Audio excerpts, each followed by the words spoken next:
Oke, halo teman-teman, selamat datang kembali. Hari ini kita akan coba bedah bareng satu emiten kecil yang cukup menarik, namanya AEGS. Anggap saja ini sesi mentoring kita ya. Kita akan coba lihat lebih dalam apa sih yang ada di balik perusahaan ini. Oke, kita langsung aja ke pertanyaan utamanya. Ini yang paling penting. Di depan kita ada saham AEGS. Apakah ini sebuah permata yang belum ditemukan orang, sebuah hidden gem, atau justru sebaliknya, sebuah value trap? Kelihatannya murah, tapi ternyata jebakan. Nah, mari kita cari jawabannya sama-sama. Pertama-tama, kita harus kenalan dulu. Siapa sih AEGS ini? Mereka main di industri apa? Peluangnya segede apa? Yuk, kita mulai dari bagian pertama analisis kita. Coba kita lihat dulu pasarnya. Indonesia, dengan populasi lebih dari 270 juta orang, itu pasarnya raksasa. Jutaan mobil dan motor ada di jalanan, dan semua itu butuh perawatan. Butuh ganti filter oli, filter udara, dan lain-lain. Nah, disinilah AEGS bermain. Ini mungkin bukan bisnis yang seksi, tapi ini bisnis yang kebutuhannya itu ada terus. Ini adalah fondasi dari cerita bisnis mereka. Jadi, AGS itu apa? Gampangnya, mereka adalah produsen suku cadang, fokusnya di filter otomotif. Nah, target pasar mereka itu bukan mobil-mobil mewah, tapi segmen yang paling gemuk. Pemilik kendaraan yang cari suku cadang berkualitas, tapi harganya miring. Strategi mereka jelas, jualan sebanyak-banyaknya lewat jaringan distribusi mereka yang sudah ada ribuan itu.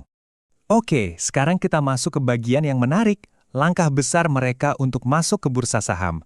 Apa sih yang mereka janjikan ke investor waktu itu? Yuk kita lihat. Jadi, September 2023, AEGS resmi jadi perusahaan publik, IPO. Mereka berhasil dapat dana segar 40 miliar rupiah. Ingat ya, setiap perusahaan yang IPO itu pada dasarnya menjual sebuah cerita, sebuah janji pertumbuhan.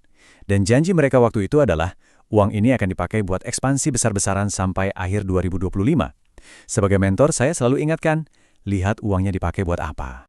Dan ini dia rinciannya. Sebagian besar uangnya, hampir 60%, itu dipakai untuk modal kerja.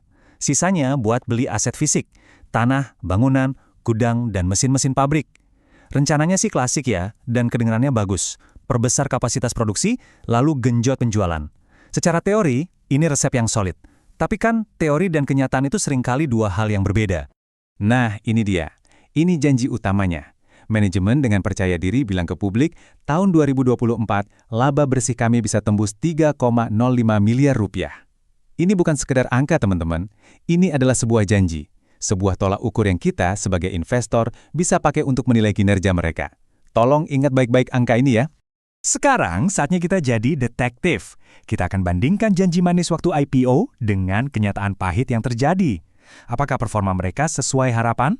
Dan inilah dia hasilnya. Janjinya 3,05 miliar, tapi realisasinya cuma 1 miliar. Mereka cuma berhasil mencapai sekitar sepertiga dari target. Ini bukan sekedar meleset sedikit ya, ini melesetnya jauh banget. Buat investor, ini adalah red flag atau bendera merah pertama yang harus kita perhatikan. Dan ternyata ceritanya nggak berhenti sampai di situ. Trennya malah makin parah. Setelah dapat 1 miliar di 2024, laba mereka anjlok jadi cuma 259 jutaan di tahun berikutnya. Mereka kehilangan hampir 75% laba hanya dalam setahun.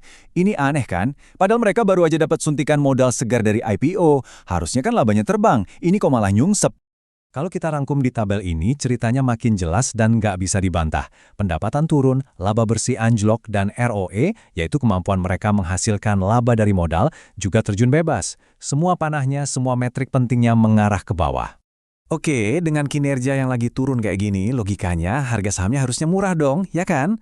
Tapi, coba kita cek dulu label harganya. Kita lihat valuasinya, apakah pasar menganggap saham ini murah atau justru sebaliknya? Nah, sebelum berlanjut, kita pahami dulu PE rasio. Cara gampangnya gini, anggap aja ini adalah label harga sebuah saham. Semakin tinggi angkanya, artinya investor menaruh ekspektasi yang sangat tinggi di masa depan. Atau, ya sahamnya memang sudah kemahalan. Dan disinilah keanehan terbesarnya muncul. PE ratio AEGS itu mencapai 74 kali. 74! Coba deh kita bandingkan dengan raksasa industri kayak Astra Auto Parts atau Auto dan Selamat Sempurna atau SSM yang harganya cuma dihargai sekitar 5 kali dari laba mereka. Artinya, pasar rela bayar 15 kali lebih mahal untuk setiap rupiah laba yang dihasilkan AEGS dibandingkan labanya Astra. Ini anomali yang sangat besar. Selanjutnya kita lihat ROE atau Return on Equity. Ini adalah rapor yang mengukur efisiensi sebuah perusahaan.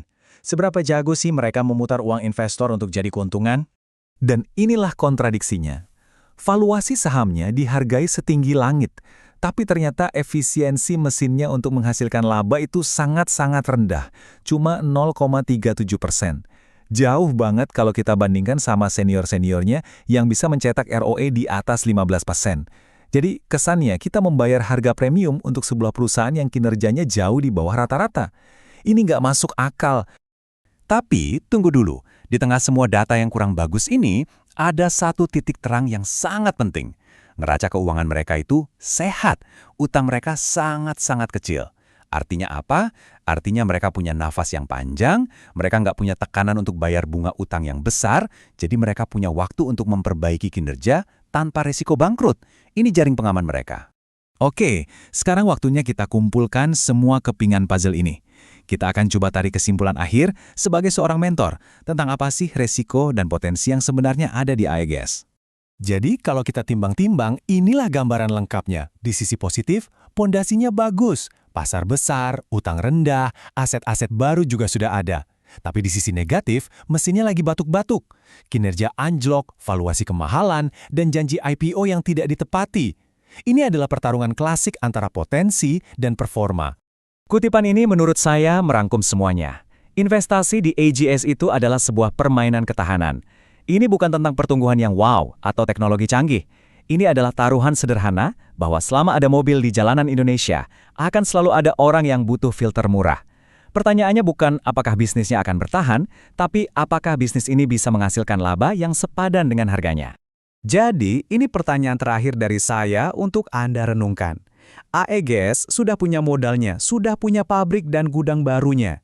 Bola sekarang sepenuhnya ada di tangan manajemen. Tantangan terbesarnya adalah, bisakah mereka mengubah semua aset yang diam itu menjadi aliran laba yang nyata, dan bisakah mereka melakukannya sebelum kesabaran pasar habis? Itulah pertaruhan yang sesungguhnya di saham AEGS ini.